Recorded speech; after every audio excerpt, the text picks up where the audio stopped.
DG state vigilance bureau, तो ये सब उसके अलग मेंबर होंगे और इनकी भी महीने में एक बार मीटिंग हुआ करेगी ताकि इस प्रकार की शिकायतों का ठीक निवारण हो रहा है कि नहीं हो रहा है और कहीं कोई कठिनाई आ रही होगी या कहीं ढिलाई होगी तो उसको दूर करने का काम ये जो स्टेट हाई पावर कमेटी होगी अगेंस्ट करप्शन ये उसकी देखरेख करेगी।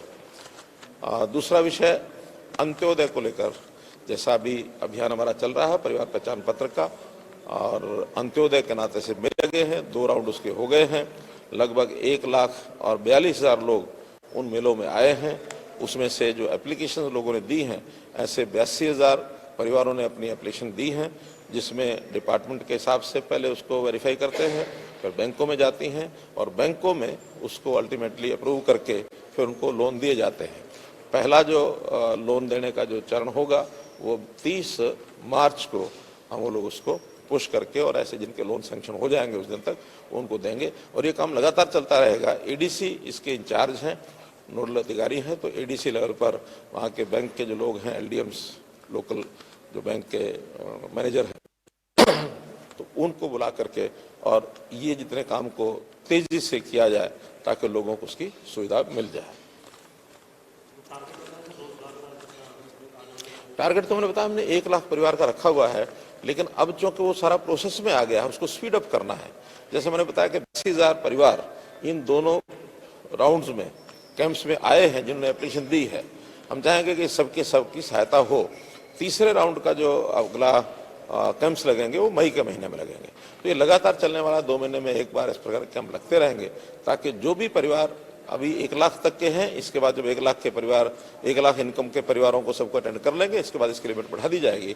लेकिन हर किसी के रोजगार को कैसे आगे बढ़ाया जाए, उनको सरकारी सहायता, बैंक की सहायता या स्किलिंग की कोई प्रोग्राम, तो ऐसे जो आवश्यकताएं उनकी हैं उसको हम पूरा करेंगे।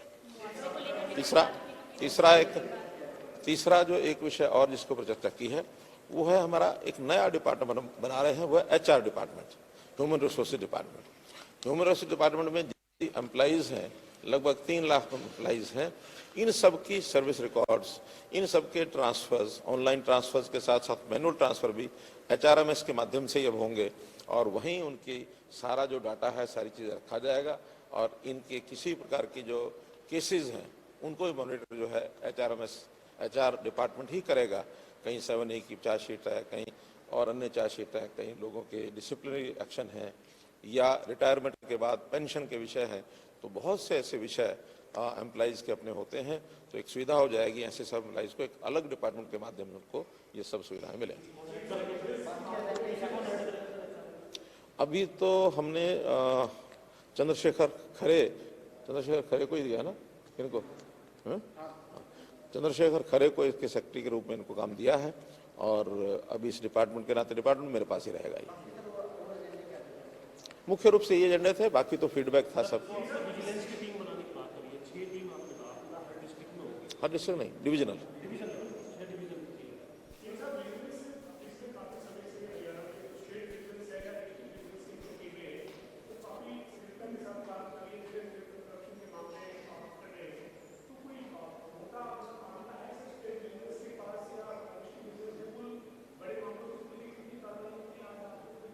नहीं, आज तो स्ट्रक्चर के ऊपर बात हुई है, आज कोई कार्रवाई का या उस प्रकार की फीड नहीं थी। वो तो जब स्टेट विजिलेंस का अलग से मीटिंग लगे उसमें सब करेंगे। आप तो आज तो सारे डीसीज, एसपीज, इन चीज़ों को कैसे मजबूत किया जाए, सिस्टम को कैसे पुख्ता किया जाए, उसमें चाहे विजिलेंस बोर्ड स्टेट का है, चाहे नया डिवीजन का हमने बनाया है या डिस्ट्रिक्ट विजिलेंस टीम्स हैं, उनको एक्टिव करने की बात है।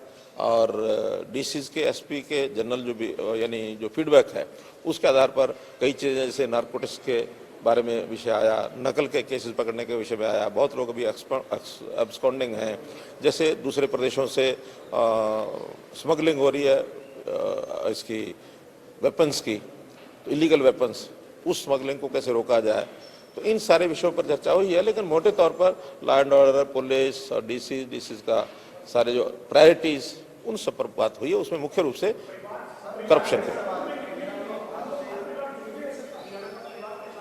लगभग 67,000 परिवार जो है जुड़ गए। 60।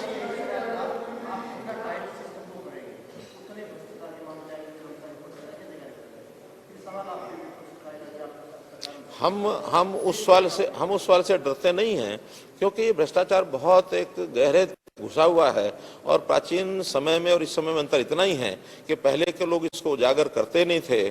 जैसे कहते हैं ना, put the evil in the under the carpet, यानी गंद को और कारपेट के नीचे डाल देना ताकि कोई देख ना सके। ये हमारी पॉलिसी नहीं है। हम तो चाहते हैं कि जहां भी कोई करप्शन हो रहा है किसी भी लेवल पर, उसको निकाल के लाओ, उसके खिलाफ कार्रवाई करो। एक वातावरण ऐसा बने, भय का वातावरण बने कि करप्शन नहीं करना है। और करप्शन करने का यानी रोकने का तरीका एक तो दंडात्मक है, एक सुधारात्मक है और एक कैरेक्टर बिल्डिंग है। उन तीनों पर हम काम करेंगे। दंडात्मक जो कर रहे हैं ताकि उस दंड का भय बैठे, और सुधारात्मक व्यवस्थाओं में सुधार कर रहे हैं कि व्यवस्था ऐसी बने, जैसे खास करके ऑनलाइन सिस्टम बने हमारे।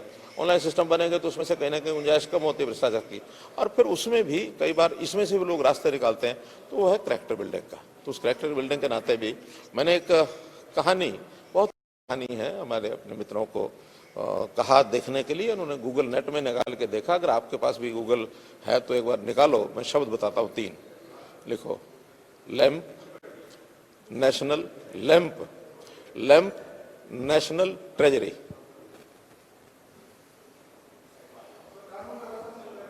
लैंप नेशनल ट्रेजरी निकालो, अभी निकालो, ताकि आपके माध्यम से सारे लोगों को भी सबको पता लगे ये क्या है।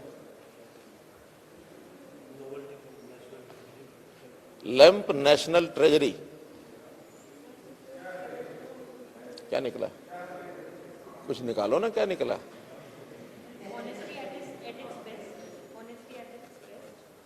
नीचे क्या?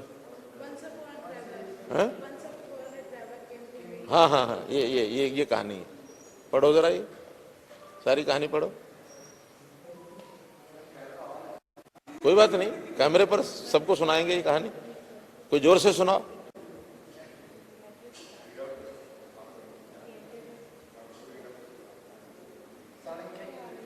हाँ। देखिए, चाणक्य एक बार अपने घर पर बैठे कुछ काम कर रहे थे और अंधेरा था। दीवे की, लैंप की जो रोशनी है उसमें वो काम कर रहे थे। अचानक उनको कोई उनके मित्र मिलने आए तो उनको कहा थोड़ी देर रुकिए। वो थोड़ी देर बैठे, उन्होंने अपना काम कुछ क्षणों में पूरा किया। पूरा करने के बाद उस लैंप को बुझा दिया और दूसरा लैंप जला दिया।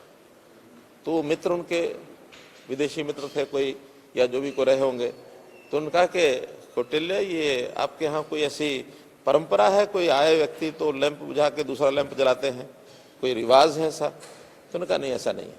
तो फिर क्या? ये इसलिए कि जब मैं पहले काम कर रहा था तो ये लैंप जल रहा था, ये मेरा नेशनल ट्रेजरी से पैसे लाकर तेल डाला जाता है। अब जो मैं आपसे बात कर रहा हूँ ये मेरा अपना व्यक्तिगत प्राइवेट है, इसलिए उस लैंप पर काम नहीं करूंगा। ये मेरा व्यक्तिगत तेल डला हुआ लैंप है, मैं इस पे जला करके बात करूंगा। यानी ये है मॉरल ऑफ द सोसाइटी, यानी स्टोरी, कि व्यक्ति कितना ध्यान रखने वाले। उस समय कैरेक्टर बिल्डिंग जिनका होता था कि सरकारी काम में मुझे अपना प्राइवेट काम नहीं करना।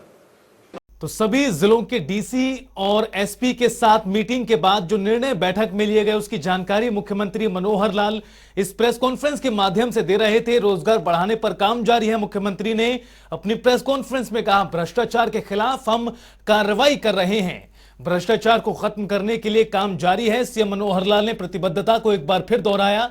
हम करप्शन को दबाते नहीं हैं, उसको निकालते हैं और खत्म करने का काम करते हैं। तो एसपी और डीसी के साथ बैठक के बाद मुख्यमंत्री मनोहर लाल ने बैठक में क्या कुछ निर्णय लिए गए, फैसले लिए गए, किस तरह से बैठक में चर्चा की गई, उनकी तमाम जानकारियां पत्रकारों को दी प्रेस कॉन्फ्रेंस के माध्यम से। तो बड़ी और अहम जानकारी मुख्यमंत्री मनोहर लाल ने प्रेस कॉन्फ्रेंस में कहा कि भ्रष्टाचार के खिलाफ हम कार्रवाई कर रहे हैं। आपको बता दें, प्रदेश भर के एसपी और डीसी के साथ मुख्यमंत्री मनोहर लाल ने कई घंटों तक सरकार की महत्वाकांक्षी योजनाओं, स्कीम्स को लेकर चर्चा की, समीक्षा की। और इस बैठक के बाद प्रेस कॉन्फ्रेंस के माध्यम से बैठक को लेकर मुख्यमंत्री ने जानकारी दी। तो बड़ी और अहम जानकारी, अब से एसपी डीसी के साथ हर महीने मीटिंग होगी। यह बड़ा फैसला लिया गया है। समस्याओं के समाधान के लिए मीटिंग होगी। रोजगार बढ़ाने पर काम जारी है। सीएम मनोहर लाल ने कहा, भ्रष्टाचार के खिलाफ हम कार्रवाई कर रहे हैं। तो मुख्यमंत्री मनोहर लाल ने प्रेस कॉन्फ्रेंस के माध्यम से तमाम बातों को कहा, हम करप्शन को दबाते नहीं हैं, निकालते हैं और खत्म करने का काम करते हैं। तो बड़ी और अहम जानकारी से आपको एक बार फिर रूबरू करा दें, सभी प्रदेश भर के एसपी और डीसी के साथ